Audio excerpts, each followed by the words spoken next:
Zandvoort, sa plage, son soleil et son circuit. Par cette météo estivale, le cadre de la troisième épreuve de l'European VFN Cup est idyllique. Au cœur d'un peloton de 37 coccinelles de course, on retrouve 7 équipages engagés en biplace. Stéphane Lemret s'était lancé en pole position avec la 365, car passe le by DRT, et c'est parti pour 3 heures de course. Il ne faut pas longtemps pour vivre le premier rebondissement avec l'arrêt en piste de la 365, ramené à son stand à la ficelle. Pour Stéphane Lemret, Philippe Huygens et Gauthier English, les espoirs de bons résultats se sont déjà envolés. J'ai voulu descendre de 5 en 4, la boîte a cassé net, et je sais pas pourquoi, mais voilà. On l'avait révisé après Adria l'an dernier, donc on devait la réviser avant les 25 heures, malheureusement elle n'a pas tenu jusque là, donc c'est bien dommage. Les problèmes des champions en titre ouvrent évidemment la voie pour leurs concurrents, à commencer par la 361 Credeco by Leader, notamment pilotée par l'ex-Cartman et ex-finaliste du volant RACB National Team, Nigel Verhaeren. Le jeune homme vous emmène à bord et regardez, parfois c'est un peu chaud. Pour un non-respect de la procédure de relance après une safety car, la 361 de Nigel Verhaeren et Édouard de Braquelaire écope toutefois d'une pénalité, ce qui relance les débats. C'est bien pire pour la 372 du De Bursac Racing, avec un bris de levier de boîte de vitesse, faisant perdre un temps précieux dans les stands à Yves de Bursac, Maxime de Bursac et Charlie de Munter.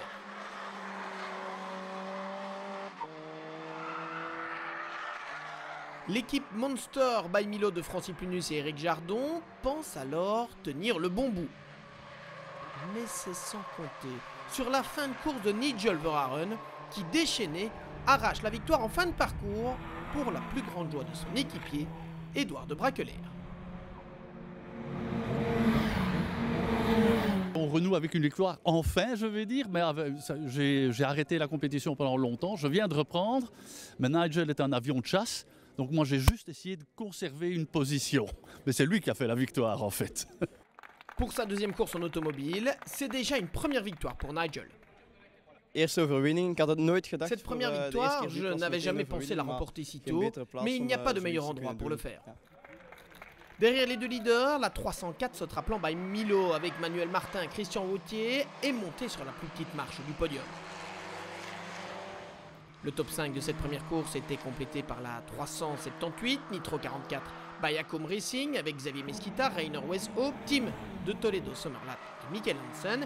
Et enfin à la 5e position le Lisa Lux Racing de Stéphane Lezel, Maxime Lacrosse et Norbert Camara.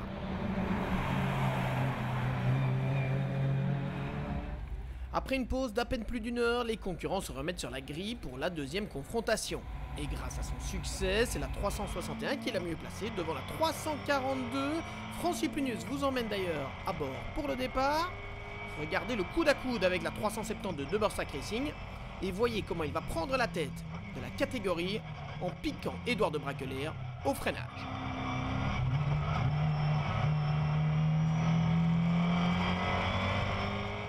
Lauréate de la deuxième course à Dijon, la 372 de Bursac Racing Team est poursuivie par la Guigne à Zandvoort. Après le levier de boîte de vitesse lors de la première course, c'est cette fois la boîte en elle-même qui est cassée. Bien placée pour l'emporter au moment d'aborder le sprint final, la 378 Nitro 44 by Acom Racing écope d'une pénalité parce qu'un pilote a desserré son harnais avant l'arrêt complet de la voiture. Xavier Mesquita, Rainer Westhope, Tim de Toledo Sommerlath et Michael Hansen termineront donc deuxième. Ils ont toutefois devancé la 365 car passait les by DRT, Stéphane Lemret, Philippe Huygens et Gauthier English conservant de justesse la tête du championnat grâce à cette troisième place. Vainqueur dans la première course, Nigel Verhaeren et Édouard de Braquelaire se classent cette fois 4e avec la 361 Credeco by Leader. Et après son podium quelques heures plus tôt, la 304 Sautraplan by Milo de Manuel Martin et Christian Wautier est rentrée une fois de plus dans le top 5. Quant à la victoire, elle revient à la 342 Monster by Milo. Non seulement cette voiture s'impose, mais elle se relance au championnat en revenant à quelques points seulement de Carpas et les by DRT.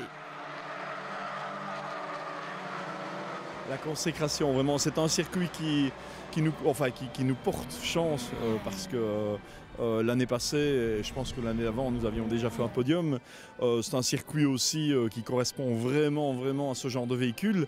Et on s'est tous super bien amusés le week-end à la mer, comme ça il y avait une ambiance du tonnerre, aussi bien sur la piste que ailleurs. Et avec Francy, on a fait une belle course. Là, je suis super content. Prochain rendez-vous, ce seront les 25 heures, les 7 et 8 juillet, à ne pas manquer, bien évidemment.